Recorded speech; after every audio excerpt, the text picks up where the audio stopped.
मैं तो कृष्ण रतना धन पा, मैं तो कृष्ण रतना धन पा, जन्म जन्म की पूंजी पाई, जन्म की पूंजी पाई, जग में सभी खोवा, मैं तो जग में सभी खोवा, मैं तो कृष्ण रतना धन पाया, मैं तो कृष्ण रतना धन पा,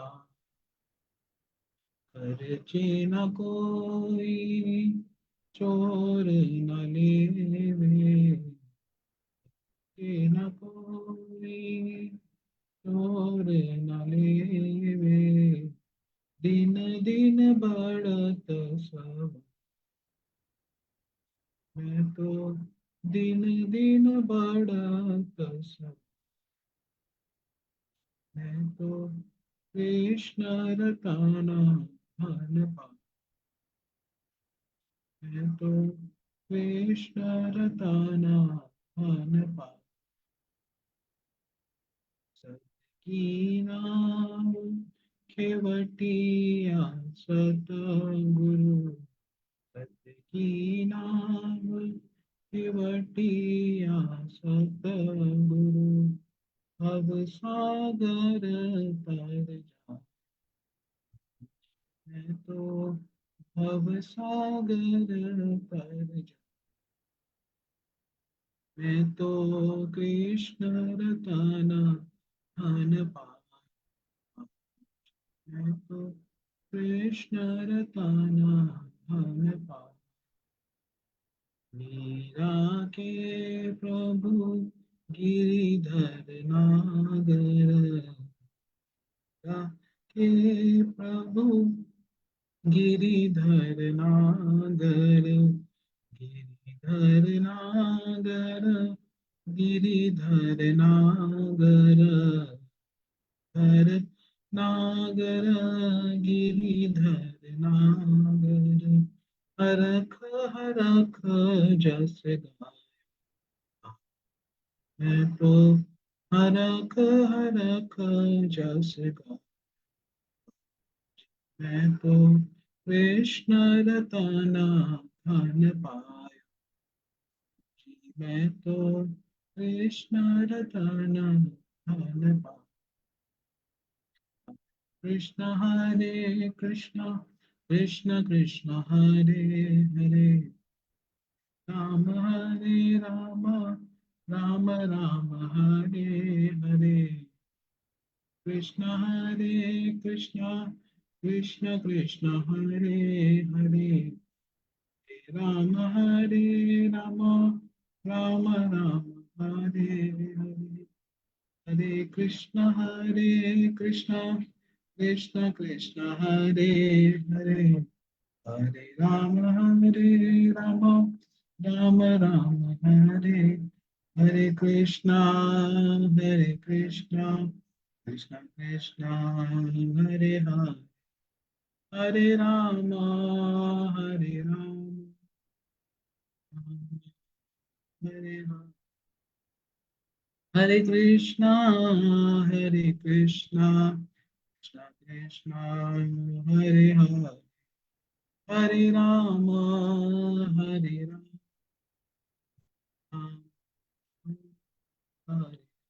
हरि बोल,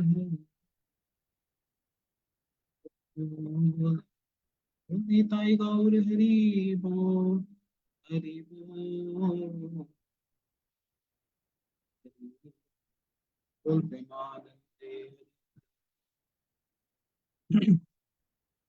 तो बड़ा ही सुंदर ये कीर्तन, जहाँ पर भगवान के नाम को मीरा जी धन बता रही हैं। हम लोग ये देखते हैं कि धन जो है, जो इस जगत का धन है, हम किसको समझते हैं? 10 रुपए, 20 रुपए, 50 रुपए, 100 रुपए, 500 रुपए, है ना? तो ये धन है। और इस धन के लिए सारे लोग कितना प्रयास करते हैं, सुबह से लेके शाम तक सब कितना कुछ करते हैं धन के लिए। लेकिन मीरा जी क्या बोल रही हैं कि मेरे को ऐसा धन मिल गया जो क्या है, जिसका कोई मूल्य नहीं। जगत में जितनी भी चीजें हैं, सबका मूल्य होता है कुछ ना कुछ। हर चीज का कुछ ना कुछ मूल्य होता है। लेकिन मीरा जी क्या बोल रही हैं कि जो भगवान का नाम है उसका कोई मूल्य नहीं, उसको कोई तोल नहीं सकता। उसको उसकी कोई बोली नहीं लगा सकता।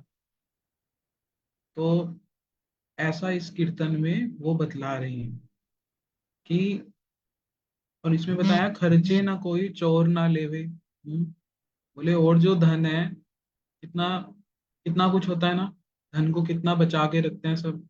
भीड़ वाली जगह में सब लोग अपना पर्स पहले पकड़ लेते हैं, बोले कि चोरी ना हो जाए। एक जगह गुरुजी बताए थे, बोला लिखा होता है जेब कतरों से सावधान। तो कह रहे ये कौन लिखता है जेब कतरों से सावधान? बोले ये चोरी लिखते हैं वहां पे, जेब कतरों से सावधान। कह रहे क्यों? कह रहे कोई पढ़ेगा उसको तो फिर वो कहाँ हाथ लगाएगा सबसे पहले? जहाँ पे पर्स रखा है, जहाँ पे पैसा रखा है। तो जो जेब कतरा होगा, चोर होगा, वो देख लेगा, अच्छा इसने पैसा यहाँ पे रखा है।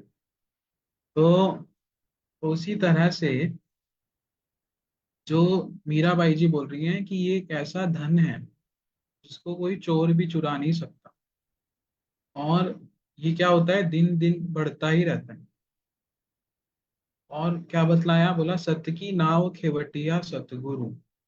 ये जो जिस नाव में मैं बैठी हूँ, वैसी वैसी नाव नहीं है। उसके जो चलाने वाले हैं वो कौन है? सतगुरु, भगवान, भगवान के प्रतिनिधि। और उनकी कृपा से मैं क्या कर जाऊंगी, भवसागर से पार हो जाऊंगी। तो इस प्रकार से यहाँ पे बड़ा सुंदर ये कीर्तन मीराबाई जी ने लिखा, जहाँ पर भगवान के नाम की महिमा को बतलाया। तो देखो ये डिफरेंस होता है। हम लोग यूट्यूब पे लिख दें कृष्ण भजन, हम्म सब लोग अपने यूट्यूब पे अगर लिखें कृष्ण भजन, तो कितने सारे आ जाएंगे ना। सब लोग अच्छा बढ़िया क्वालिटी का कैसे ढूंढते हैं? बोले जिसके सबसे ज्यादा व्यूज है ना, वो सबसे बढ़िया भजन है ना। ऐसे ही देखते हैं ना। कोई भी क्वालिटी कंटेंट देखते हैं तो कैसे देखते हैं? बोले सबसे ज्यादा व्यूज जिसके हैं वो क्या है, सबसे अच्छा भजन। लेकिन क्योंकि वो ट्रेंड में है ना। लेकिन ऐसा नहीं है। बोले क्या उस कीर्तन में भगवान के नाम की महिमा बोली? क्या उस कीर्तन में भगवान के रूप गुण ये सब कुछ बोला? नहीं बोला। तो बोले चाहे ट्रेंड में भी हो, लेकिन फिर भी वो भजन भजन नहीं है।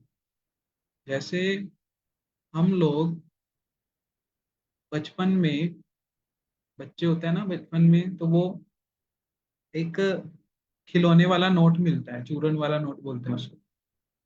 तो उस पर लिखा होता है चिल्ड्रन बैंक, चिल्ड्रन बैंक लिखा होता है। तो चिल्ड्रन बैंक नाम की कोई चीज होती है? चिल्ड्रन बैंक नाम की कोई चीज नहीं होती। तो नोट तो दिखने में वैसा ही होता है। तो बोला कि जिस नोट पर गवर्नर के सिग्नेचर होते हैं, गवर्नर जनरल के सिग्नेचर होते हैं, केवल वही नोट जो है वैलिड है ना। विष्णु प्रभु सही कह रहा हूँ ना मैं, है ना? वो ये हमारे लॉ के स्टूडेंट हैं, इनको ज्यादा पता होगा। रिद्धि दीदी भी हमारे लॉ के हैं ना, इनको पता होगा कि जिस नोट पे सिग्नेचर होते हैं गवर्नर जनरल के, वही नोट वैलिड है। हम अगर मैं सिग्नेचर कर दूं तो वो नोट वैलिड नहीं है। तो ऐसे ही जो भजन जिस पर भगवान के भक्त जिस कीर्तन को गा रहे हैं, जिस भजन को गा रहे हैं, वो भजन क्या है हमारे लिए, ज्यादा क्या है, यूजफुल है। ठीक है, उसमें कोई खतरा नहीं है। अगर वो चिल्ड्रन बैंक वाला नोट लेके जाओ आप दुकान पे, बोले भैया जरा ये दे दो सामान, वो देंगे तब पुलिस को बुला लेंगे, है ना। तो ऐसे ही अगर हम खुद से बनाई हुई चीजों को क्या करेंगे करेंगे तो क्या हो जाएगा, तो हम हमारे को कौन पकड़ने आ जाएंगे, हम कोई फायदा नहीं है उसका। हमें इसलिए क्या करना चाहिए, कौन से कीर्तन गाने चाहिए जहाँ पर भगवान का नाम हो, भगवान की कथा हो। तो ये बड़ा सुंदर कीर्तन हमने किया। अभी प्रणाम मंत्र करते हैं, सभी अनम्यूट कर लीजिए। ओम ज्ञानतिमिरान्धस्य ज्ञानञ्जनशलाकया ॐ अज्ञानतिमिरान्धस्य ज्ञानाञ्जनं शलाकया चक्षुरुन्मीलितं येन तस्मै श्रीगुरुवे नमः। चक्षुरुन्मीलितं चक्षुरुन्मिलितं तस्मै तस्मै श्रीगुरुवे नमः। एते चांशकला पुंस कृष्णस्तु भगवान् स्वयं। एते चांशकलापुंसः चांशकलापुंसः कृष्णस्तु कृष्णस्तु भगवान् भगवान् स्वयम्। स्वयम्। इन्द्रारिव्याकुलं लोकं गृह्णन्ति युगे युगे। इन्द्राणि व्याकुलं लोकं गृह्णन्ति युगे युगे। ईश्वर परमः कृष्ण सच्चिदानंद विग्रह। ईश्वरः ईश्वरः परमः परमो कृष्णः कृष्ण सच्चिदानन्दः सच्चिदानन्द विग्रह। अनादिरादिर्गोविन्द सर्वकारं कारणम्। अनादियादि गोविन्द सर्वकारण कारणम्। सर्वकारणकारणं रामादिमूर्तिषु कलानियमेन तिष्ठन्। रामादिमूर्तिषु कालनियमेन तिष्ठन्। नानावतारं करोत् भुवनेषु किन्तु। नानावतार करो विष्णु किंतु। कृष्ण स्वयं सम्भवत् परमः पुमानयो। नमः कृष्ण स्वयं स्वयं सम्भवतः संभवत् परम परमः पुमानवयो। विन्दमादिपुरुषं तमहं भजामि। आदिपुरुषं तमः भजामि। श्रीकृष्ण चैतन्य प्रभु नित्यानंद। श्री कृष्ण श्रीकृष्ण चैतन्य चैतन्य प्रभु प्रभु नित्यानंद नित्यानंद। श्री अद्वैत गदाधर शिवसादि गौर भक्त वृंद। श्री अद्वैत श्री गदाधर श्रीवासादि कृष्ण गौर भक्त वृंद। हरे कृष्ण कृष्ण कृष्ण हरे हरे हरे राम राम राम हरे हरे। हरे कृष्ण कृष्ण कृष्ण कृष्ण कृष्ण हरे हरे। राम हरे राम हरे राम राम राम हरे हरे। अभी म्यूट कर लीजिए सभी। तो अभी तक जो हमने क्लास में किया, जैसे कि हम श्रवण कर रहे थे कि अभी जन्माष्टमी आने वाली है। तो जन्माष्टमी से पहले हम सभी लोग बड़े अच्छे से समझ लें कि हम किनके जन्म को मना रहे हैं। वो हमारे जैसे नहीं है, भगवान हमारे जैसे नहीं है। वो कौन है ये हमें जानना चाहिए। और यदि हम जान लें तो फिर क्या होगा, एक विशेष उत्साह हम लोगों के जीवन में होगा जन्माष्टमी मनाने को लेके। जैसे कोई भी उत्सव जब होता है तो उससे पहले एक तिथि मनाई जाती है जिसको बोलते हैं अधिवास तिथि। तो अधिवास तिथि क्या होती है, किसी को पता है? विष्णु प्रभु आपको पता है? नहीं पता। दीदी दीदी आपकी आवाज नहीं आ रही। नहीं आनी भी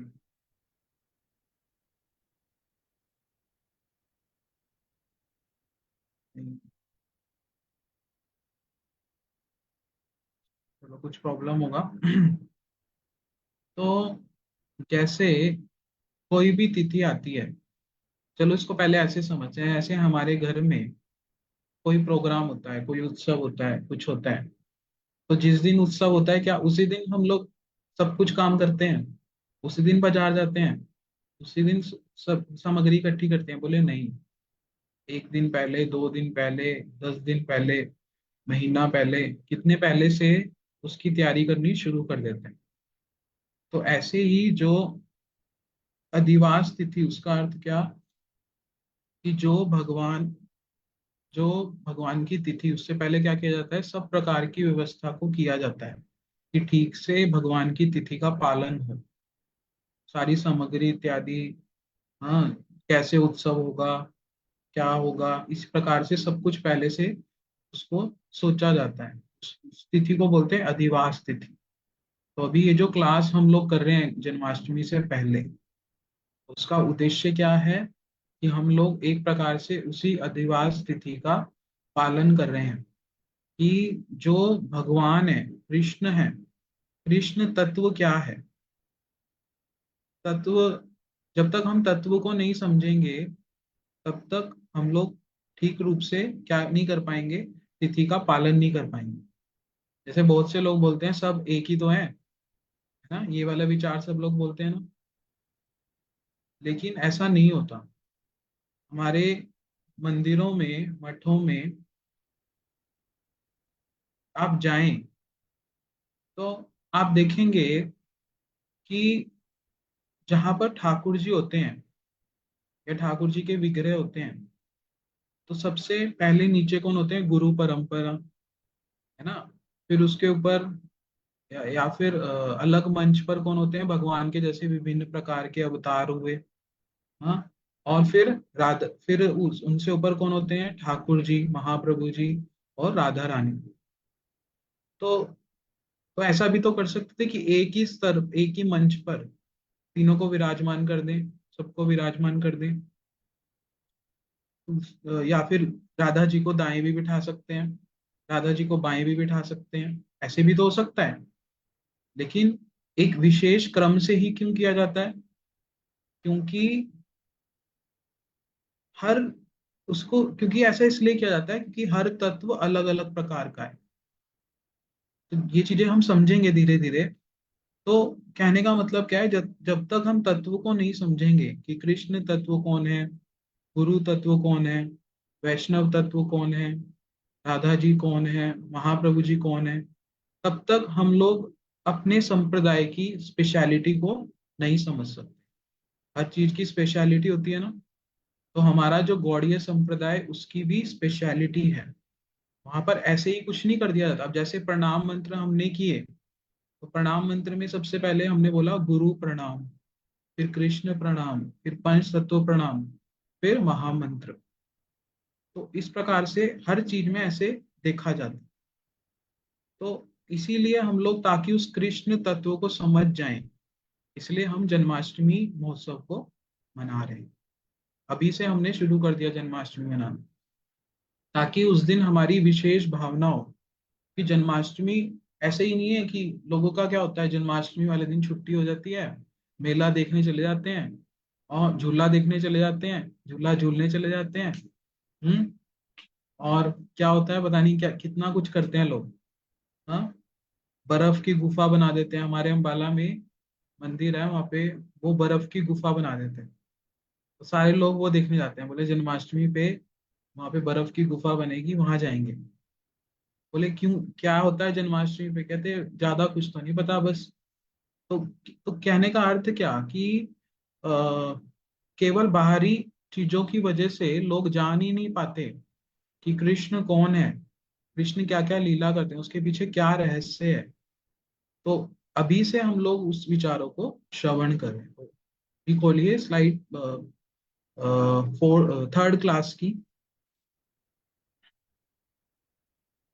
तो कल हम सभी ने श्रवण किया था कि जो सुखदेव गोस्वामी जी हैं और जो परीक्षित महाराज हैं, दशम स्कंद के प्रथम अध्याय में उनके बीच में बात हो रही है। क्या बात हो रही है, कि पहले जो सुखदेव गोस्वामी जी हैं वो क्या बोलते हैं कि कि उन्होंने क्या किया, संक्षेप में ही भगवान की लीला को सुना दिया। तो जब संक्षेप में ही सारी लीला को सुना दिया तो वहां पर जो परीक्षित महाराज हैं वो क्या बोलते हैं कि आप क्या करें, मुझे और ज्यादा विस्तार से भगवान की कथा सुनाए, संक्षेप में मुझे मत सुनाए, मुझे विस्तार से सुनाए। बोले क्यों? बोला मेरा भगवान से संबंध है, बोले मैं उनके विषय में सुनना चाहता हूँ। तो तो यहाँ पर वो बोल रहे हैं कि जो परीक्षित महाराज जी क्या बोल रहे हैं सुखदेव गोस्वामी जी को कि भगवान कौन है? मेरे कुल देवता। कुल देवता कहने का अर्थ क्या? कुल देवता कहने का अर्थ जो हमारे कुल के रक्षक हैं, हमारे कुल के रक्षक हैं। तो जो भगवान है वो उनको पांडवों के प्रति बहुत ही ज्यादा क्या है, स्नेह है। ऐसे ही नहीं कि अ, भगवान उनकी हर जगह रक्षा करते हैं। क्यों करते हैं? क्योंकि पांडव जो हैं वो भगवान के प्रति शरणागत हैं। जैसे कहा जाता है कि जो भगवान श्री कृष्ण, उन्होंने क्या किया, पांडवों को लाक्षागृह से बचाया। एक ऐसा घर उन्होंने बनाया था कौरवों ने, मोम का घर, कि उसमें थोड़ी सी भी चिंगारी लगाई तो पूरा का पूरा घर जल जाए। तो ऐसी स्थान से भी भगवान ने रक्षा करी। और क्या बताया जाता है, बोले जब महाभारत का युद्ध हो रहा था तो उस युद्ध के समय में अब कौरवों की तरफ से कौन लड़ रहे हैं? कौरवों की तरफ से लड़ रहे हैं भीष्म पितामह। और भीष्म पितामह कौन है? भगवान के भक्त हैं। तो भीष्म पितामह क्या करते हैं, युद्ध तो कर रहे हैं लेकिन पांडवों की तरफ अपने अस्त्र नहीं चलाते। तो जब दुर्योधन ने देखा तो उसने कहा ये तो बहुत गलत बात है। बोले यानी कि भीष्म पितामह हमारे साथ होके भी किनके साथ हैं? पांडवों के साथ। तो उन्होंने कहा कि वो भीष्म पितामह के पास गए, बोले आप पांडवों के साथ हैं कि हमारे साथ हैं? तो भीष्म पितामह कहते हैं मैं तो आप ही के साथ हूँ। उन्होंने कहा आप तो अस्त्र नहीं चलाते। तो भीष्म पितामह ने क्या किया, 5 तीर उठाए और उन्होंने कहा कि ये जो 5 तीर हैं, इन 5 तीर से मैं क्या करूंगा, कल के युद्ध में, हाँ कल के युद्ध में इन 5 तीर से मैं क्या कर दूंगा, पांचों के पांचों पांडवों का वध कर दूंगा, ये मेरी प्रतिज्ञा है। तो अब जो दुर्योधन है वो तो अपने शिविर में चला गया। उसने कहा चलो अब तो, कल तो पांडव मारे जाएंगे, भीष्म पितामह अपनी प्रतिज्ञा थोड़ी तोड़ेंगे कभी। तो अब ये बात किनको पता है? भगवान को। तो भगवान क्या करते हैं, ब्रह्म मुहूर्त में कहाँ जाते हैं, द्रौपदी जी के पास, और बोलते हैं द्रौपदी जी आप खड़ी हो जाओ। द्रौपदी जी ने कहा क्यों, क्या हुआ? बोले आपको कहीं पर लेकर के जाना है। तो द्रौपदी जी जैसे ही खड़ी हुई, उनको कहाँ ले गए, भीष्म पितामह के शिविर में। और ऐसा नियम था कि भीष्म पितामह सुबह जब ब्रह्म मुहूर्त में अपना संध्या वंदन मंत्र इत्यादि करके क्या करते थे, जो दुर्योधन की पत्नी इत्यादि वो वहां पर आशीर्वाद लेने जाती थी। तो तो फिर भगवान ने क्या किया, द्रौपदी जी को उस समय वहां पर भेज दिया। तो फिर जब द्रौपदी जी वहां पर गई तो जैसे ही भीष्म पितामह उठे, उनको क्या आशीर्वाद दिया, सौभाग्यवती भव, प्रियवती भव, इस प्रकार के आशीर्वाद दिए। तो जब उन्होंने ध्यान से देखा कि ये कौन है, ये तो द्रौपदी है, तो भीष्म पितामह समझ गए कि भगवान पांडवों की रक्षा करना चाहते हैं। इस उद्देश्य से उन्होंने द्रौपदी जी को यहाँ पर भेजा। वो हंसते हैं वहां पर भीष्म पितामह, कहते हैं मैं जान तो गया कि तुमने मेरी प्रतिज्ञा को भंग करवा दिया। क्यों? क्योंकि उन्होंने ऐसे आशीर्वाद दिए। आशीर्वाद देने वाला क्या अपना आशीर्वाद खुद से खराब करता है? अरे नहीं। तो बोलते, मुस्कुराते हुए बोलते कि तुम तो यहाँ हो लेकिन तुम्हें लाने वाला कहाँ है। देखा भगवान बाहर खड़े होके मुस्कुरा रहे हैं। तो बोला इस प्रकार से भगवान क्या करते हैं हर स्थान पर। ये तो एक बात बतलाई, ऐसे हर स्थान पे भगवान क्या करते हैं, पांडवों की रक्षा करते हैं। तो इसीलिए परीक्षित महाराज क्या बोल रहे हैं उनको, अपने कुल देवता और मेरे जीवन के रक्षक। भगवान क्या करते हैं, जैसे हम सुन रहे थे कि उत्तरा देवी के जो गर्भ में जाकर, हाँ क्या करते हैं, उनकी रक्षा करते हैं, किनकी, परीक्षित महाराज जी की। तो तो तो इसी इन सब बातों को बोल के क्या बोलते हैं परीक्षित महाराज, कि आप मुझे उनकी कथा सुनाएं। हाँ उनकी कथा सुनाएं कि वो मेरे कुल देवता भी हैं, मेरे जीवन के रक्षक भी हैं। तो इस प्रकार से कह के वो क्या बोलते हैं कि आप उनकी कथा मुझे श्रवण कराएं। तो ये हमने कल तक श्रवण किया। अभी आज की क्लास, आज पहला श्लोक दिखाएं। हम्म तो अब ये बात समझ तो आ गई, लेकिन जैसे हम सुन रहे थे कि कृष्ण तत्व, तो ये कृष्ण तत्व क्या होता है। हाँ सुखदेव गोस्वामी जी जो परीक्षित महाराज जी को बोल रहे हैं कि आप मुझे भगवान की कथा सुनाएं, तो हमें सबको भी ये पता होना चाहिए कि भगवान भगवत तत्व क्या है, भगवान है कौन। तो इसी भागवत जी में ही ये बात कही, ये वाला श्लोक हम सबको अच्छे से पता होना चाहिए। क्या, एते चांस कला पुंस कृष्णस्तु भगवान स्वयं इंद्रारी व्याकुलम लोकम हृदयंती युगे युगे। तो बोला एते चांस कला पुंस कृष्णस्तु भगवान स्वयं। तो इस श्लोक से पहले सुखदेव गोस्वामी जी भागवत जी में जितने भी भगवान के अवतार हुए उनके विषय में बतलाते हैं। हम लोग अपने यहाँ पर दशावतार स्तोत्र गाते हैं। दशावतार स्तोत्र क्या होता है कि भगवान के जितने अवतार हुए, ऐसे तो भगवान के बहुत सारे अवतार, लेकिन मुख्य अवतार 10 अवतार भगवान के मुख्य हुए। तो हमारे एक आचार्य के द्वारा वो लिखे गए। उसके अंत में हम लोग हर अवतार की जब व्याख्या करते हैं तो उसके अंत में हम लोग लिखते हैं केशवधीता। हाँ जैसे हम बोलते हैं केशवधीता नर हरि रूपा जय जगदीश हरे। कि भगवान कृष्ण, केशव कौन है, भगवान, बोले भगवान क्या कर रहे हैं, नर हरि रूपा। भगवान कौन सा रूप ले रहे हैं अब, नर हरि, मतलब आधा नर और आधा सिंह। हरि जो है वो सिंह को भी कहा जाता है। बोले आधे नर और आधे सिंह। केशव दीता वामन रूपा, कि भगवान कौन सा रूप लेके आए अब, वामन रूप लेके आए। केशव दीता हलधर रूपा। हलधर रूपा कौन, बलदेव जी। बोले बलदेव जी के रूप में आए। केशव दीता मीन शरीरा, मीन मछली के रूप में आए। और शूकर रूपा, केशव दीता शुकर रूपा। शुकर रूपा कौन से हुए, वराह भगवान। तो ऐसे करके जो भगवान श्री कृष्ण हैं वो क्या कर रहे हैं, अलग अलग रूपों में इस जगत में आते हैं। तो यहाँ पर बताया कि अब जब ये सारी बात बतला दी, उसके बाद क्या बोलते हैं, ये सब क्या है, एते चांस कला पुंस। ये या तो भगवान के पूर्ण अंश हैं या पूर्ण अंश के अंश हैं। ये बात हमें समझ जानी चाहिए।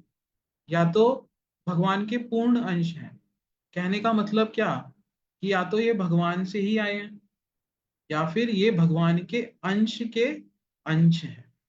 या डायरेक्टली भगवान से नहीं आए, भगवान के किसी अंश के फिर अंश से आए। लेकिन जो कृष्ण है वो कौन है, स्वयं भगवान है।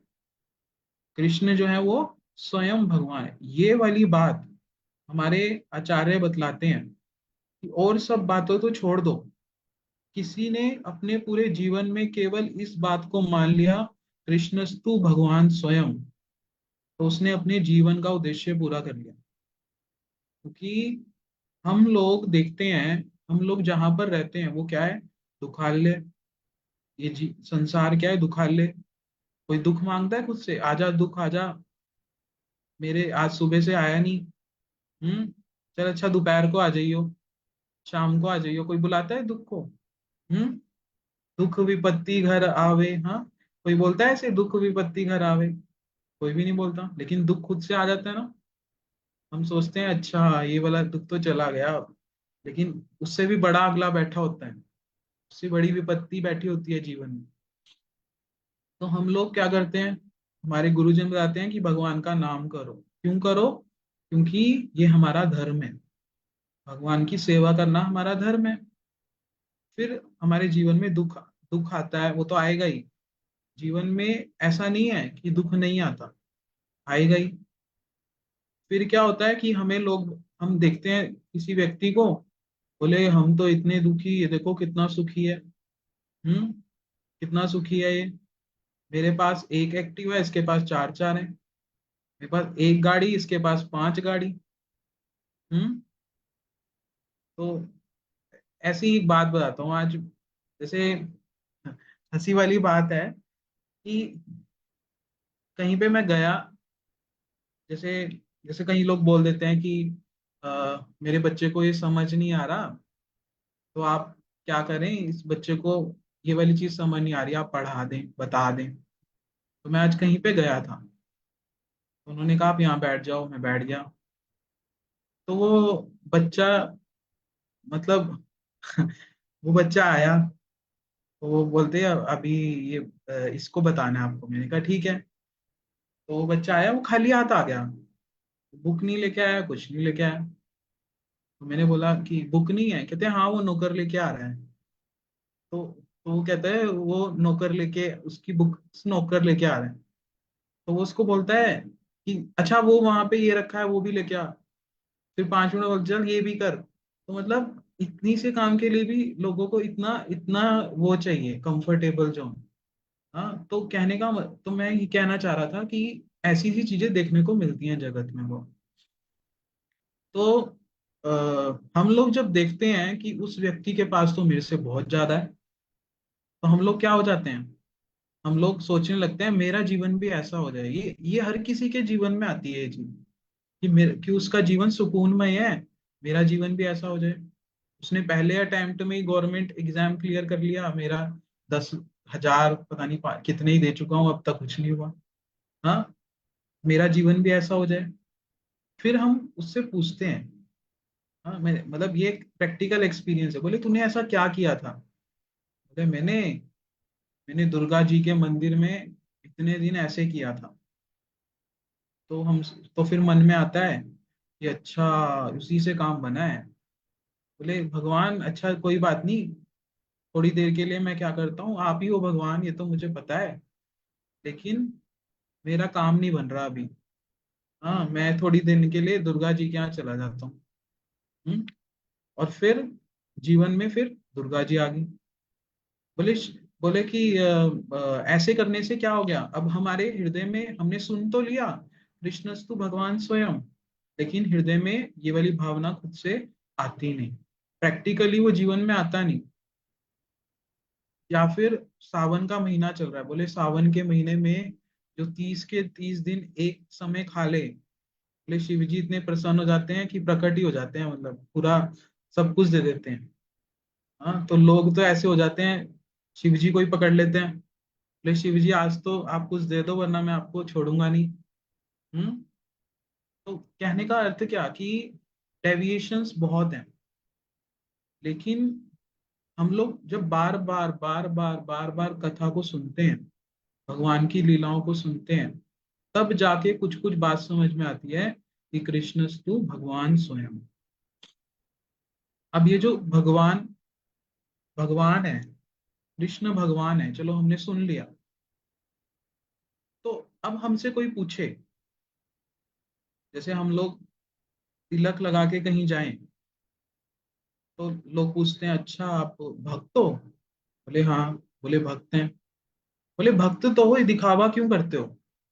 ये भगवान का ये क्यों लगाते हैं तिलक, इससे तो दिखावा हो गया कि आप भक्त हो। बोले भक्त तो हम भी हैं। अच्छा चलो आप कृष्ण को ही क्यों सब हर समय बोलते हो कि आपके मंदिरों में कृष्ण ही होते हैं, ना वहाँ दुर्गा जी होती, ना वहाँ शिव जी होते, हाँ, ना वहाँ खाटू वाले श्याम होते, वहाँ तो कौन होते हैं, सिर्फ कृष्ण होते हैं। तो हम लोग, अच्छा आपका कोई प्रमाण है कि कृष्ण ही भगवान है? बोले हाँ, हम बोल देंगे भागवत जी में ये बात लिखी है, कृष्णस्तु भगवान स्वयं। बोले नहीं, मैं तो 20 साल से, पता है, दुर्गा जी के मंदिर जा रही हूँ, और अगर मैंने एक दिन मैं नहीं गई तो क्या होगा, दुर्गा जी नाराज नहीं हो जाएंगी? हाँ, अगर मैं 20 इतने सालों से शिव जी के मंदिर जा रहा हूँ सुबह, और अगर मैंने जाना बंद कर दिया तो वो नाराज नहीं हो जाएंगे? बोले नहीं, वो तो प्रसन्न हो जाएंगे, वो तो खुश हो जाएंगे। बोला कैसे? बोले जैसे भरत महाराज, भरत महाराज कौन है? भगवान के भक्त हैं, भगवान का भजन करते हैं। तो भरत महाराज जब भगवान का भजन करते हैं, तो उस समय क्या हुआ कि वो अपना सारा राज्य छोड़ के आ गए और जंगल में रह के भजन करने लग गए। तो उनसे, तो फिर क्या हुआ, जब वो भजन कर रहे थे तो उन्होंने देखा कि सामने एक नदी बह रही है, और नदी के दूसरी तरफ कौन है? एक हिरणी। और जब वो हिरणी नदी को पार कर रही थी, तो उसी समय क्या हो गया, उसने एक बच्चे को जन्म दिया, और उसी समय उसकी मृत्यु हो गई, हिरणी की। तो जब भरत महाराज ने देखा, बोला ये जो बच्चा है इसका पालन कौन करेगा, इसका पोषण कौन करेगा, इसको कौन रक्षा करेगा? तो भरत महाराज ने क्या किया, उसको अपने साथ रख लिया। तो अब क्या करने आए थे यहाँ पे? भजन करने आए थे, भगवान की भक्ति करने आए थे। लेकिन अब क्या हो रहा है, हर समय उस हिरण के बच्चे की के साथ ही रहने लगे, भूल गए भजन करना, सब चीजें भूल गए, उसी में आसक्त हो गए। और एक दिन वो हिरण का बच्चा कहीं जंगल में चला गया, और फिर उसके विरह में वही शरीर छोड़ दिया। कहा जाता है कि जब कोई शरीर छोड़ता है ना, उस समय जो उसकी चित्त वृत्ति होती है, तो अगला जन्म उसको वैसा ही मिलता है। हम्म। तो अब वो अगले जन्म में कौन बन गए? हिरण बन गए।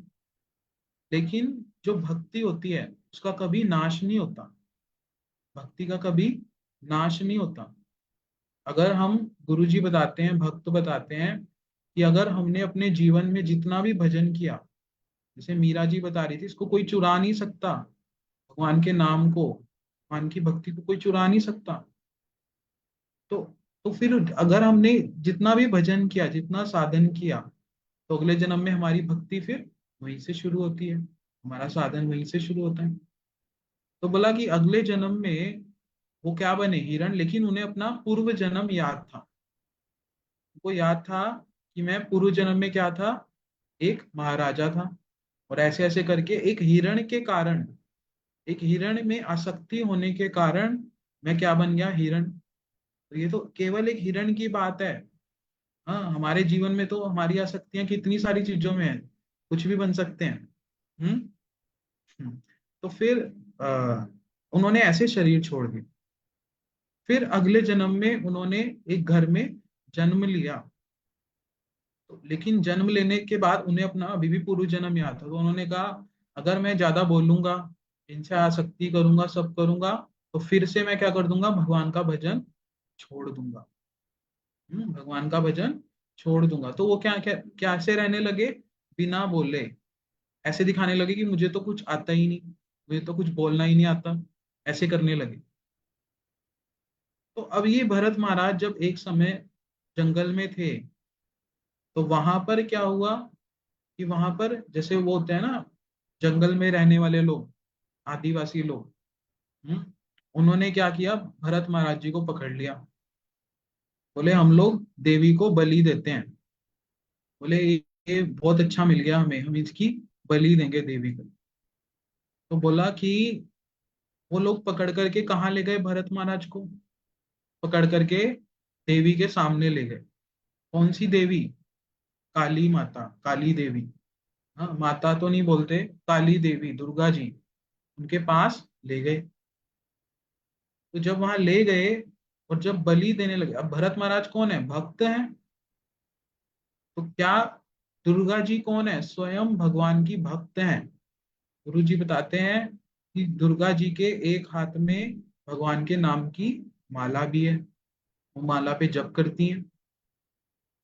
तो जब वो भजन कर रहे, जब वो भरत महाराज जी की बलि देने लगे, तो दुर्गा जी स्वयं प्रकट हो गई वहां पर, और क्या किया, वहीं पर प्रकट होके जितने लोग थे सब उनकी बलि देने लगे थे, उन्हीं का सिर काट दिया।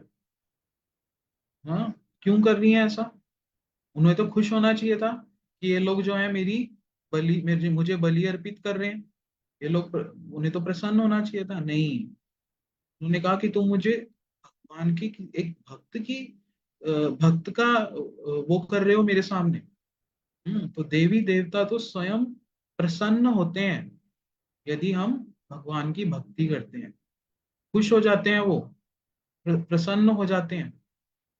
तो इसीलिए इस, हाँ, इस बात को समझना चाहिए। कृष्णस्तु भगवान स्वयं, ये वाला श्लोक हमें रोज पढ़ना चाहिए।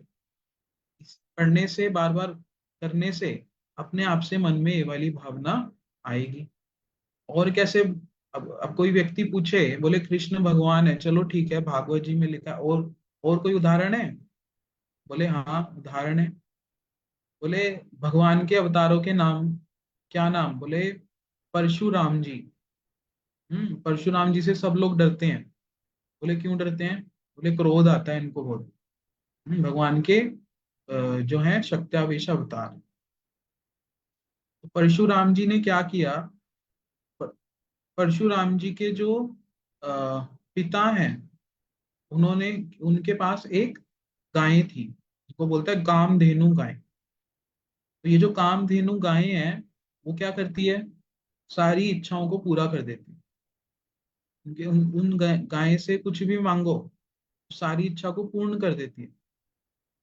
तो उन्हीं, उनके आश्रम में एक राजा आए। तो उन राजा ने बोला, छोटा सा आश्रम है, तो बोला महाराज जी मुझे थोड़ा जल चाहिए। तो उन्होंने कहा ठीक है, जल मिल जाएगा।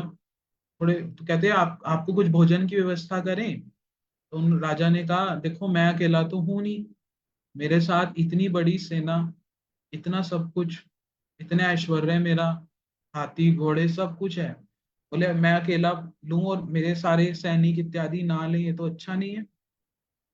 तो फिर वो कहने लगे कोई बात नहीं, हमारी माता जी हैं, वो सब व्यवस्था कर देंगी। तो उन्होंने कामधेनु गाय से प्रार्थना करी, तो सबके सब लोग, उनके लिए प्रसाद आ गया वहां। राजा को आश्चर्य हो गया, बोले इतना बड़ा इतना सब व्यवस्था हो गई। बोले देखें कि कहाँ से हुआ। तो उन्होंने देखा कि उनके यहाँ पर कामधेनु गाय हैं, कामधेनु गाय के कारण ये सारा व्यवस्था उन्होंने की। तो राजा ने मन में सोचा कि ये कामधेनु गाय तो मेरे पास होनी चाहिए, तो इनसे मैं क्या करूंगा, इनसे मैं अपने राज्य का, अपना भोग करूंगा, किसी भी चीज की जरूरत होगी मैं ले लूंगा। लेकिन जो गायें हैं वहां पर, वो कौन है, उनको क्या अच्छा लगता है, कहाँ रह रही हैं? आश्रम में। वहां पर रहना उन्हें अच्छा लगता है, उन्हें पता है कि अगर मैं राजा के पास चलेगी वो तो अपने भोग के लिए मुझे यूज करेगा। हम्म तो इसीलिए वो कामधेनु गाय वहां जाना नहीं चाहती। और जो इनके पिता हैं परशुराम जी के, वो भी क्या करते हैं, मना करते हैं कि मैं कामधेनु गाय आपको नहीं दे सकता। तो जब वहां पर वो जो राजा हैं, वो क्या करते हैं, प्रहार करते हैं, 3 बार उनके शरीर पर प्रहार करते हैं और कामधेनु गाय को वहां से ले जाते हैं। और जब परशुराम जी ये बात सुनते हैं, वो आते हैं, उनको पता लगता है कि राजा ने ऐसा कुछ किया, तो तो फिर उनको पता लगता है कि उस समय जो क्षत्रिय लोग हैं, वो क्या करते थे, कोई भगवान का भजन नहीं करते थे, और जो भजन करते हैं उनको रोकते हैं। तो उन्होंने 3 बार सारी पृथ्वी को क्या कर दिया, क्षत्रियों से विहीन कर दिया। अपने फरसे से सारे के सारे जितने अ, क्षत्रिय उस समय, उनको क्या कर दिया, वहां पर मार दिया। और यहीं कुरुक्षेत्र में, हमारे अम्बाला के पास में ही कुरुक्षेत्र, वहां पर उन्होंने तप किया, यज्ञ किया, और सारे के सारे तीर्थों के जल को बुलाया, और वहां पर ब्रह्म सरोवर की स्थापना करी, और वहां पर अपने फरसे को भी धोया और स्वयं भी स्नान किया। तो ये परशुराम जी, ये भी इस उद्देश्य से आए। और भी जितने अवतार, हम सब सुनते हैं, वराह देव, हाँ, वामन देव, ये सब किसी किसी उद्देश्य से आए, इसलिए जगत जगत में किसी किसी उद्देश्य से आए। लेकिन जो कृष्ण है, हाँ, वो तो कोई अस्त्र लेके नहीं आए, कृष्ण कोई शस्त्र लेके नहीं आए। कृष्ण किस रूप में आए? हाँ, अस्त्र अस्त्र शस्त्र इत्यादि लेकर के तो आए नहीं। तो यहाँ पर क्या पता लगता है कि जो कृष्ण है, जैसे एक दार्शनिक, एक बहुत बड़े दार्शनिक जब इंडिया में आए, तो उनसे पूछा किसी ने, बोले यहाँ पर इंडिया भारत में इतने सारे मंदिर हैं, हाँ आपको, और इतने सारे देवी देवता हैं, तो कौन भगवान है इनमें से, कौन भगवान है? तो उन्होंने एक बात बोली। क्या बात बोली? उन्होंने कहा देखो, मैं सब जगह गया, सभी मंदिरों में गया, सभी मंदिरों में मैंने देखा दुर्गा जी ने तो त्रिशूल लिया हुआ है, तलवार ली हुई है, शिव जी ने त्रिशूल लिया हुआ है, हम्म और ऐसे करके जितने भी देवी देवता सबने कोई कोई अस्त्र शस्त्र सब लिया हुआ है। लेकिन एक कृष्ण ही मुझे ऐसे लगे जो क्या कर रहे हैं, मुरली वादन कर रहे हैं, वंशी वादन कर रहे हैं। बोले सब तो, अब देखो, जैसे कोई मंत्री, कोई बहुत बड़े होते हैं प्रधानमंत्री सब, उनके जो बॉडी गार्ड होते हैं उनके हाथ में क्या होता है? सबके हाथ में कुछ ना कुछ टास्क होते हैं ना, जितने मंत्री हैं सबके पास कुछ ना कुछ काम होता है ना, सब अपना अपना काम करते हैं। तो बोले ये जो सब लोग लगे हैं, मुझे लगता है वो किसी काम को कर रहे हैं, लेकिन जो कृष्ण है वो मुझे भगवान क्यों लगे? बोले वो तो आनंद से क्या कर रहे हैं, वंशी वादन कर रहे हैं। वो तो वो तो उसका आनंद ले रहे हैं, वंशी वादन का, और सबको आनंदित कर रहे हैं, वो किसी कार्य को नहीं कर रहे। तो यहाँ पे ये पता लगता है कि कृष्णस्तु भगवान स्वयं। तो इसीलिए जीवन में सब चीजें हम लोग देखते हैं, डेविएशंस बहुत आ जाती हैं हमारे जीवन में, लेकिन ये वाली बात रजिस्टर्ड हो जाए हमारे जीवन में, कृष्णस्तु भगवान स्वयं। हाँ, ये वाला श्लोक हमें आ जाना चाहिए। क्यों आ जाना चाहिए? कि यही आधार है। हाँ, तो यहाँ पर यही बताया कि जो अवतार वो भगवान के या तो पूर्ण अंश हैं या फिर पूर्ण अंश के अंश हैं, लेकिन भगवान श्री कृष्ण क्या है? वो मूल है, सबके आधार हैं। तो जब भी किसी भी तरह की प्रॉब्लम होती है, जब भी किसी तरह का उपद्रव कोई असुर इत्यादि करता है, तो भगवान क्या करते हैं? वहां पर प्रकट हो जाते हैं अपने किसी किसी रूप में, और उनकी भक्तों की सबकी क्या करते हैं? रक्षा करते हैं। तो यहाँ पर इस श्लोक में ये बताया कि मूल कौन है? कृष्ण है। जैसे हम ये उदाहरण बार बार सुनते हैं, जैसे चंद्रमा है, ठीक है, तो चंद्रमा है, तो जो पूर्णिमा होती है उस दिन तो चंद्रमा पूरा होता है, लेकिन फिर और दिन क्या होता है, चंद्रमा घटता घटता घटता घट जाता है। लेकिन क्या असली में चंद्रमा कम हो गया? अरे नहीं, चंद्रमा तो कम हुआ नहीं, लेकिन अभी वो केवल अपने उतने ही रूप को प्रकाशित कर रहा है, अभी केवल उतने ही रूप को प्रकाशित कर रहा है। तो उसी प्रकार से जो भगवान है वो तो पूर्ण है, लेकिन वो जब अपने विभिन्न प्रकार के अवतारों में आते हैं, तो वो क्या करते हैं? अपने केवल उसी रूप को, उतने ही रूप को, उतने ही स्वरूप को क्या करते हैं? प्रकाशित करते हैं।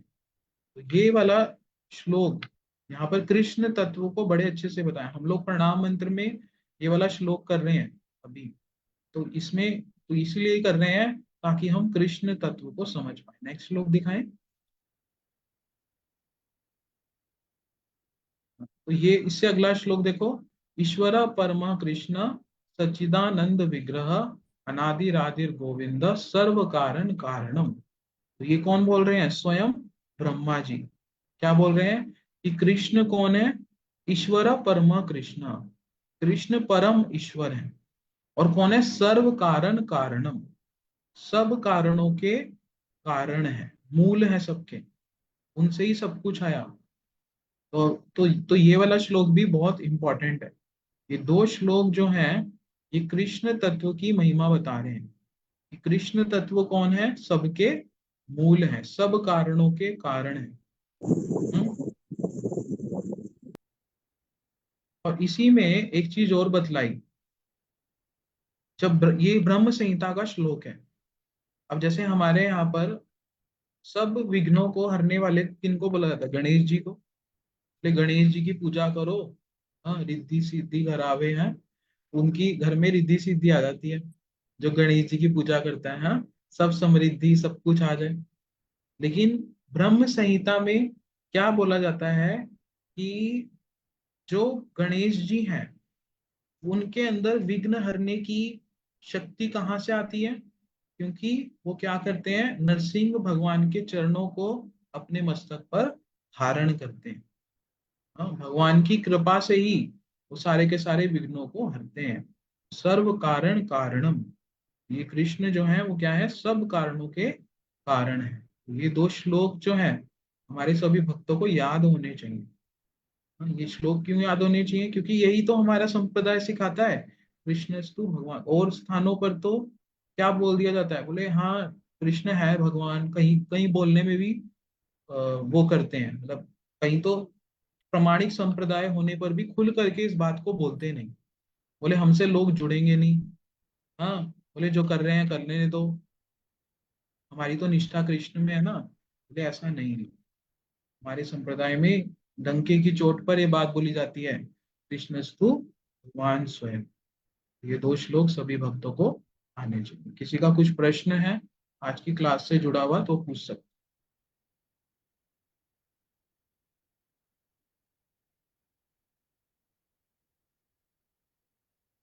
ठीक है, सब सो गए हैं मुझे लग रहा।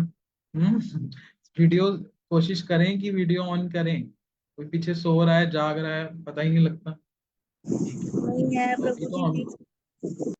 अच्छा, वृंदा माता कह रही है हम यहीं पे ही हैं सुन रहे हैं। कल माता जी बताएंगे आज की क्लास में क्या सुना, उसको कल हम पूछ सकते हैं किसी से भी भक्त से। तो कल हम इसी समय से क्लास को करेंगे। सभी भक्तों को हरे कृष्ण।